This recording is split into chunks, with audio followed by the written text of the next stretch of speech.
Everyone, welcome to 64 hours. ఈరోజు మనం నైవేద్యం చేస్తాం. ఆ నైవేద్యం ఎప్పుడు అంటే ముక్కోటి ఏకాదశి నాడు, అంటే వైకుంఠ ఏకాదశి నాడు అనమాట. ఆ రోజు స్వామి వారికి సమర్పించాల్సిన నైవేద్యం అండి. సహజంగా నైవేద్యము అంటే పొంగలు ఇట్లాంటివన్నీ చక్కగా వండేసి ఆ తర్వాత మనం నైవేద్యంగా సమర్పిస్తాం. కానీ శాస్త్రం ఏం చెప్తుంది అంటే వైకుంఠ ఏకాదశి నాడు, అంటే ముక్కోటి దేవతలు అందరూ కూడా స్వామివారిని దర్శించుకునే ఆ పవిత్రమైన ఆ రోజు, ఆ పుణ్యప్రదమైన ఆ రోజు నైవేద్యాన్ని శాస్త్ర ప్రకారం ఎలా చేయాలని చెప్తుందంటే, అంటే పొయ్యి మీద చేయండి, అంటే వంటని దాన్ని నైవేద్యంగా సమర్పించాలని శాస్త్రం చెప్తుంది. అలాంటి యొక్క నైవేద్యాన్ని మా సబ్స్క్రైబర్స్ అందరికీ చెప్పి వాళ్ళ చేత చేయించి మీ రుణాన్ని నేను తీర్చుకోవాలనేది నా ప్రయత్నం అండి. అంటే మా ఛానల్ని ఎంతో ఆదరిస్తున్నారు. మీకోసం ఏదన్నా చేయాలి, వైకుంఠ ఏకాదశి నాడు మంచి రెసిపీ చూపించాలి, అది కూడా శాస్త్ర ప్రకారం చూపించాలి, అది పుణ్య ప్రధానమైనది చూపించాలి అని చెప్పి మేము శోధించి ఇది అందిస్తున్నామండి. ఇది వండని పదార్థం మాత్రమే మనము నైవేద్యంగా సమర్పించాలి. మీకు కావాల్సిన పదార్థాలు ఏంటో చూద్దాం. మొదట బీట్రూట్ చూసారా, బీట్రూట్ ఒకటి తీస్తున్నాను, జామకాయ ఒకటి తీస్తున్నానండి, క్యారెట్, 3 అరటిపళ్ళు అండి. ఈ పక్క చూసారా బెల్లం అండి, మొత్తం వేయట్లేదండి, బెల్లం అంతా కూడా నేను చూపిస్తాను. తర్వాత బాదము, తర్వాత జీడిపప్పు, తర్వాత కిస్మిస్, తర్వాత వచ్చేసి యాలకులండి, తర్వాత నెయ్యి అండి. ఇక చేసేద్దాం. నేను మళ్ళీ చెప్తున్నాను, శ్రీ మహావిష్ణువుకి, లక్ష్మీ సమేత శ్రీ మహావిష్ణువుకి వైకుంఠ ఏకాదశి నాడు వండని పదార్థాన్ని నైవేద్యంగా పెట్టండి. కుటుంబం అంతా కూడా సంతోషాలతోటి సకల కోరికలు తీర్చే ఈ అద్భుతమైన ఆ రోజు స్వామివారిని ఉత్తరద్వార దర్శనం చేసుకొని మీ ఇంట్లో కూడా ఇలాగా నైవేద్యం చేసి స్వామివారికి అర్పించండి. ఓకేనా? ఇక చేసేద్దామా? వీడియో చివరి వరకు చూడండి. శ్రీ లక్ష్మీనారాయణకి నైవేద్యాన్ని ప్రిపేర్ చేద్దామండి. ముందుగా ఏంటంటే అరటిపళ్ళు ఏం చేద్దామంటే చిన్నగా ముక్కలు చేద్దామండి. ఇలా అలా కొంతమంది ఏం చేస్తారు అంటే ఇలా పిసుకుతారు, అలా చేయొద్దండి. ఇలా చిన్న ముక్కలు చేయండి. ఈ ప్రొసీజర్ అంతా కూడా మీకు 1 by 1 చూపిస్తానండి. ఈలోగా కూడా వైకుంఠ ఏకాదశి నాడు చేయాల్సిన విధులు, ఆ యొక్క పద్ధతులు శాస్త్రం ఏం చెప్తుందండి, నేనేం చెప్పట్లేదండి. ప్రతిదీ కూడా శాస్త్రం ఉన్నదే, అది మాత్రమే నేను మీకు చెప్తున్నానండి. తర్వాత దాంట్లోనే బీట్రూట్ తురుముకుందాము. చూడండి, వైకుంఠ ఏకాదశి రోజు అంటే ముక్కోటి ఏకాదశి నాడు మీరు పూజ చేస్తారు కదా, ఆ పూజ చేసే వాటిల్లో మీరు చామంతులు, పూలు ఎన్ని రకాలు పెట్టుకున్నా సరే జాజి పూలు వీలైనంత వరకు కొన్ని పెడతానికి ప్రయత్నించండి. ఎందుకంటే శాస్త్ర ప్రకారం ముక్కోటి ఏకాదశి నాడు పూజలో జాజి పూలు అనేది శ్రీ మహావిష్ణువు అంటే లక్ష్మీనారాయణకి అత్యంత ప్రీతికరమని శాస్త్రం చెప్తుందండి. బీట్రూట్ తురుముకున్నాం కదా, తర్వాత క్యారెట్ అండి. అలాగే ఈరోజు పూజలో ఖచ్చితంగా మీరు తులసిని మాత్రం పెట్టడం ఎట్టి పరిస్థితుల్లో కూడా మర్చిపోవద్దండి. అది కూడా విధిగా శాస్త్రం చెప్తుందండి. క్యారెట్ కూడా అయిపోయింది కదా, ఇప్పుడు జామకాయ అండి. జామకాయ కూడా లైట్గా తురిమేసేద్దాము. సాధ్యమైనంత వరకు ఆవు నెయ్యి వాడటానికి ప్రయత్నించండి.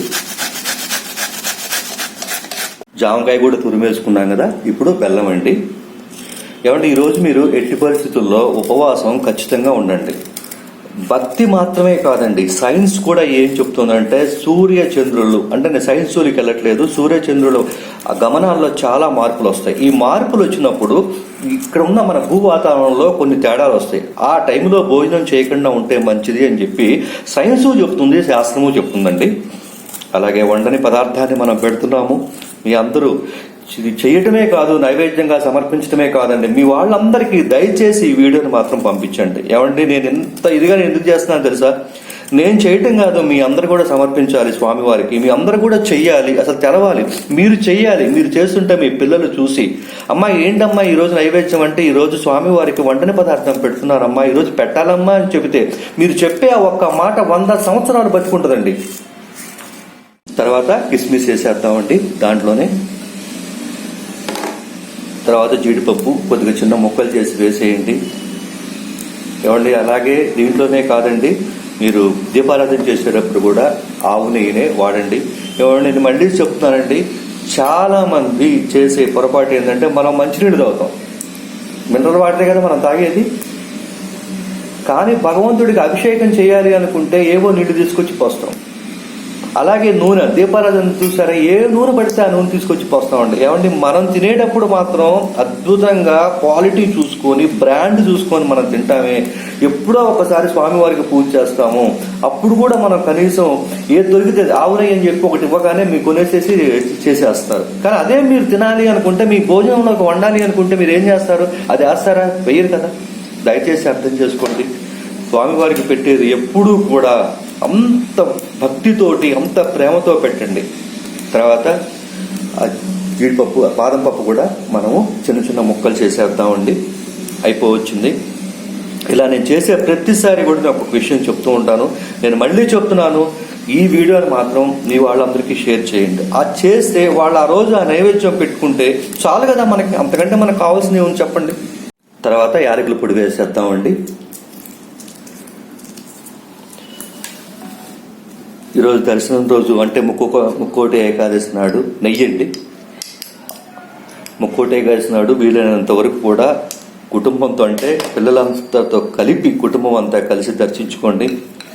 అలాగే తోసుకుంటూ గీసుకుంటూ కాకుండా ప్రశాంతంగా నిదానంగా, ఎవరన్నా మీ వెనకున్న వాళ్ళు హడావుడి పడి ముందుకు వెళ్తుంటే వాళ్ళకి దారి ఇవ్వండి, ఏం పర్వాలేదు.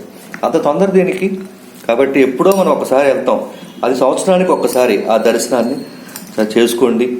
అలాగే ఇదంతా ప్రిపేర్ అయిన తర్వాత నైవేద్యం కూడా పెట్టినట్టు నేను చూపిస్తానండి. నేను ఆ నైవేద్యం కూడా ఒక్కసారి చూడండి. చూడండి, అలా నైవేద్యం పెట్టిన తర్వాత తులసిని నైవేద్యం మీద సమర్పించాలండి. ఏ నైవేద్యం పెట్టినా సరే తులసిని అలా సమర్పించాలండి నైవేద్యం మీద. అప్పుడే శ్రీ మహావిష్ణువు స్వీకరిస్తారు. ఈ వైకుంఠ ఏకాదశి మీకు మీ కుటుంబ సభ్యులకి అన్ని రకాల ఆనందాలని సంతోషాలను ఇవ్వాలని కోరుకుంటూ మీ 64 థ్యాంక్స్ చెప్తుందండి. హలో, షేర్ చేయటం మాత్రం మర్చిపోతండి ప్లీజ్.